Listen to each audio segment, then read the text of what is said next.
So let's talk some Cowboys and Bills as the Bills take down the Cowboys yesterday. And they did so in super impressive fashion, beating them 31-10. 31-10. And it's interesting, right? Like, my job apparently is to make grandiose statements that today the Cowboys suck and the Bills are awesome. Like, that's what we've become in sports radio. It's kind of a mirror of political TV, right? Started with political TV, frankly, Fox News, put the guy on the left-hand side of the screen, guy on the right, and just take your extremist views. And that's what I'm supposed to have. I'm supposed to have extremist views. Cowboys now suck. Bills are now great. Which, if you want to make that your overall play, okay, that's fine. But did you think for even a second that the Buffalo Bills would have any running back carry the ball 25 times? My answer is probably not. Probably not. And did you think that coming into the game that Zach Martin would get hurt? One of the elite offensive linemen in the NFL for the Dallas Cowboys? Probably not. Did you think the Bills were going to win? I actually did. Cowboys were coming off of a couple of massive victories. And I don't know whether it's let down or you don't play your A game every week of the season. And the Bills hadn't played their A game in a while. So what's a more reasonable explanation for Buffalo's dominance? They're at home. They had to win. They played with incredible detail. Okay? It was also in the rain. And they came out with a game plan where they essentially said they were Inigo Montoya. Because I know something that you do not know. I am not left-handed, right? Like, wait, are you going to run the football all the time? You mean Josh Allen's not going to run around back there and just try and make throws and throw it into small windows? No, we're going to do the exact opposite of what we've done all year. And I'm sure you're sitting there going like, how could the Cowboys not prepare for this? Why would the Cowboys prepare for it? They did the Inigo Montoya. That's what the Bills did. All right? We do all know what the Inigo Montoya is. Bo Benson, also young. Do you know the Inigo Montoya?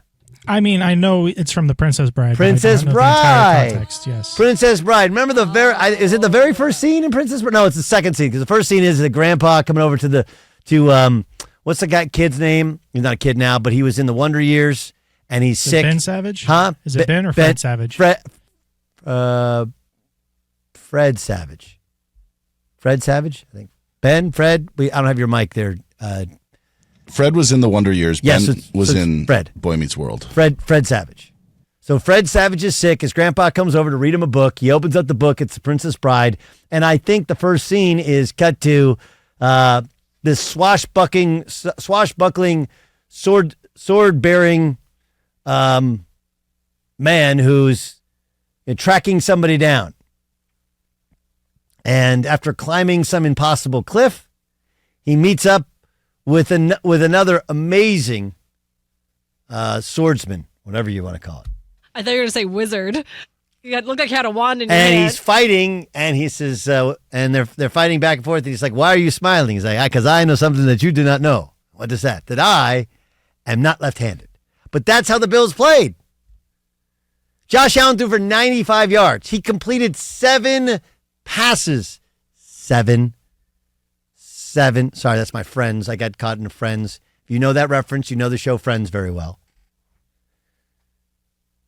And Zach Martin got hurt, and it was raining, and the Cowboys had kind of proven, hey, we can play with some teams. And, look, Dak had played at an unbelievable level, didn't play at an unbelievable level yesterday. It happens. It's why you play 17 games, right? Because you have games where you play a C, you have games where you play an A, you have a lot of games where you play a B. And some it's based upon where you play, some it's based upon timing of it, some it's based upon the weather, sometimes you just play crummy, some it's based upon game plan. But I'm supposed to sit here and have some strong take. Look, you didn't think the Bills were good? You don't go from being a team that was 13 seconds away from beating Kansas City in Kansas City 2 years ago being what should have probably been the number 1 seed last year, not for the Damar Hamlin tragedy, which, I mean, true tragedy was avoided, but it still had to greatly affect the team and affected that game wasn't played and how other games were played. And, oh yeah, by the way, like Josh Allen, who could win you a game, lost you a couple games earlier this year. So they're like, they're going to load up the whole game to try and stop Josh Allen. What if we just ran the ball? Really? We can do that? Yeah, you can do that. And then when they got the lead, they kept running the ball. When Josh Allen's like, ooh, I could throw it totally deep right now, and we can just win the game, which is what they did. And the Cowboys got behind. They weren't playing particularly well. The Bills had a beat on them. They're playing with their hair on fire, and they didn't have their regular offensive line in there, and Dak didn't play as well. I don't... Look, do I understand the kind of back and forth with the, Stephen A. laughing about the Cowboys? Sure, but I don't know how that works when they kicked the crap out of the Eagles the week before. Or suddenly now Skip is, I'm done with Dak Prescott. I'm done. Wait, what? I lost a game. Like, this is sports. No, I'm that radical centrist that sits there and goes, Buffalo was supposed to be good all year. Okay? They clearly had an attempted coup going back 2 weeks ago where somebody brought up something Sean McDermott said like 2 years ago in training camp.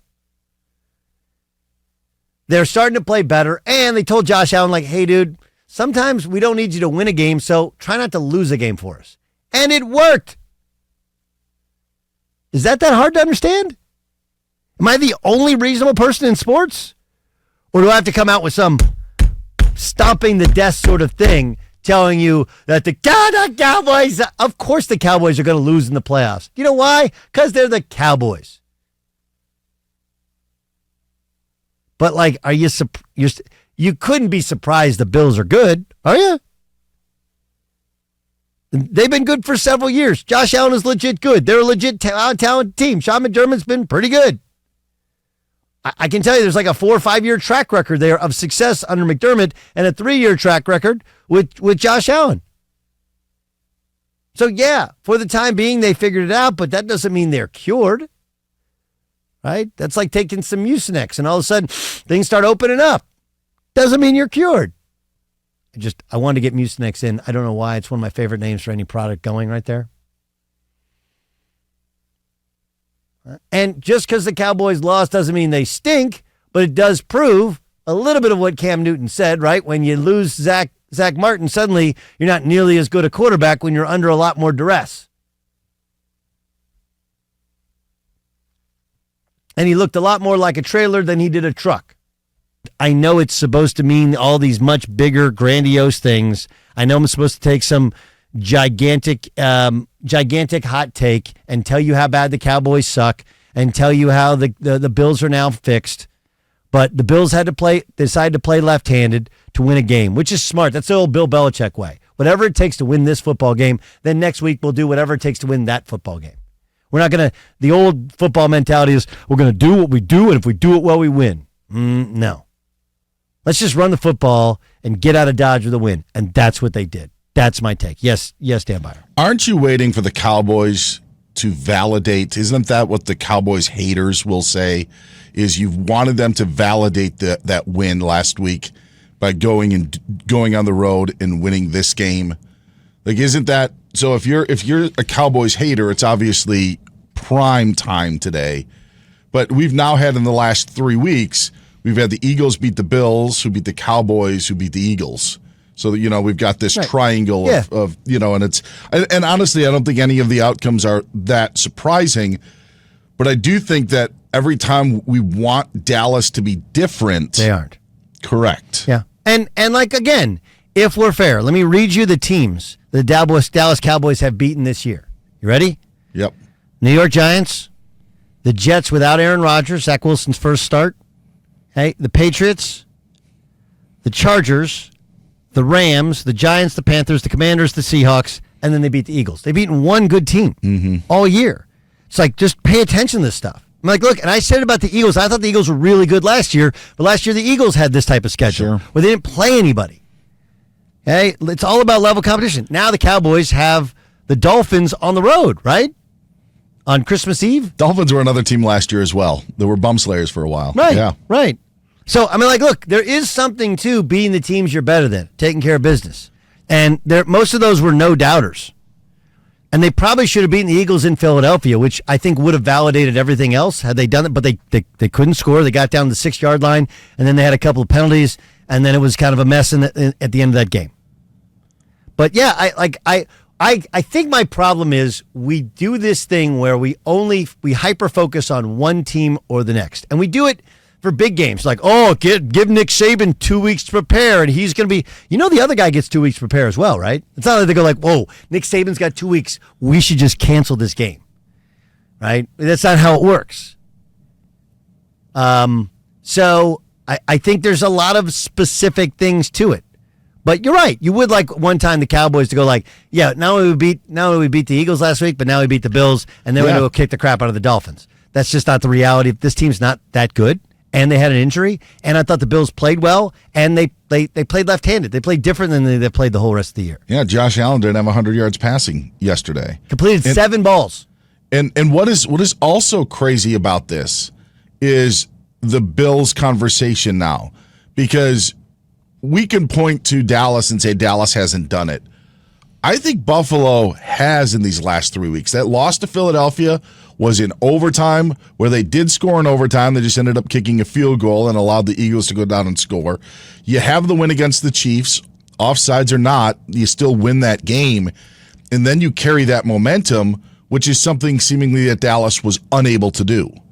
I look at, not that they're going in different directions, but not only was Buffalo favored last night, just like the Cowboys were against the Eagles, but I do think that Buffalo is winning these games in a different tone than what Dallas is. If you look at what the Bills have done over the last 4 weeks, is much more impressive than any 4-game stretch that the Cowboys put together. I would agree with you. Now, that being said, they nearly lost to the Chiefs last week, right? On that, if what's his name, Tony wasn't offside. But you know what? But they didn't. I got it. I understand, but I'm just saying, like, this is how close we are to that narrative changing. Sure. Right now they have Chargers. That's a win. They got Patriots. That's a win. They're going to win 10 games. They're going to be in the playoffs. All these people are like, they still might not go in. Like, have you seen the Chargers play recently?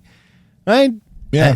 Have you seen the Patriots play this year? They didn't lose 31-10 like the Cowboys did. They didn't lose 33 to whatever like the Eagles did to Dallas. Right. Like even if they lose that Chiefs game, or even if that play is still alive, Josh Allen still has a minute with a football to maybe try to right a wrong. But I do think Buffalo is setting a different tone with these games, and that bye, which was right after the Eagles week, could be very reminiscent to what the Buccaneers did. Buccaneers, yeah. And they have, like the Buccaneers, kind of a softer schedule here down at the end. Now, it ends up with Miami, and for people who are like, oh, Miami is going to win, it's a wrap. And remember, they have the head-to-head against Miami already.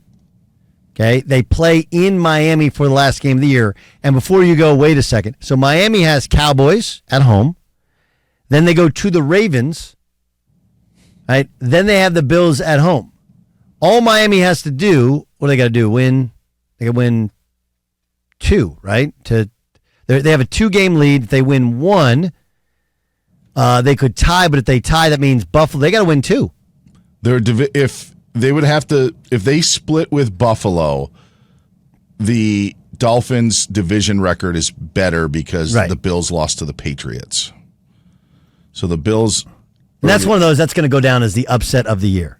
How the hell did you lose to the Patriots? Yeah, Miami's 4-1 in the division. Their only division and they lost game to the Jets, too. Yeah, in week 1. Yeah, the Jets. But Buffalo has to win out.